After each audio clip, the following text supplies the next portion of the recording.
26-এর নির্বাচন নিয়ে সরগরম বঙ্গ রাজনীতি। এসআইআর, শুনানি, বাঙালি অস্মিতা এসব এখন সাম্প্রতিক চর্চার বিষয়। এরকম একাধিক ইস্যুতে শাসক বিরোধী দুই যুযুধান শিবির একে অপরকে বিঁধতে মরিয়া। এই আবহে ফের বঙ্গ সফরে প্রধানমন্ত্রী নরেন্দ্র মোদী।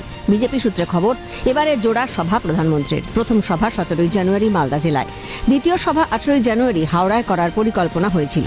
কিন্তু রাজ্যের শীর্ষ নেতৃত্ব চায় হাওড়ার বদলে হুগলির সিঙ্গুরেই জনসভা করা হোক। বিজেপি সূত্রে খবর, সিঙ্গুরের টাটা অধিগৃহীত জমিতেই সভা হবে নরেন্দ্র মোদীর। এই যে টাটা প্রজেক্ট এরিয়ায় যে মাঠ আমরা দেখতে পাচ্ছি, বিজেপির তরফ থেকে একাধিকবার তারা গতকাল থেকে পরিদর্শন করছেন এবং ছোট ছোট বৈঠকও সারছেন। কারণ আগামী 18 তারিখে এই মাঠে সভা করতে আসতে পারেন দেশের প্রধানমন্ত্রী। বিজেপির রাজ্য নেতৃত্বরা মনে করছেন যে আগামী 18 তারিখে দেশের প্রধানমন্ত্রী এলে যে সমস্ত যুব সমাজ তারা কিন্তু স্বপ্ন দেখতে শুরু করেছে যে তারা ঠিক 2006 সালের পর আমরা দাঁড়িয়ে রয়েছি 2026 সাল, ঠিক 20 বছর পর তারা কিন্তু আবার স্বপ্ন দেখতে চলেছে।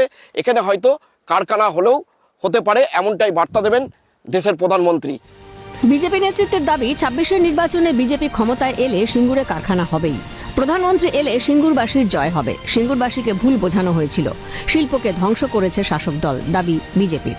যুব সমাজকে আলোয় ফেরাতে হবে বলে অঙ্গীকার খানাকুলের বিজেপি বিধায়কের। এটা সিঙ্গুরবাসীর জয় হবে, কেননা 2011 সালে মমতা ব্যানার্জি সিঙ্গুরবাসীকে ভুল বুঝিয়ে এখান থেকে শিল্পটা তাড়িয়েছে, শিল্প ধ্বংস করেছে।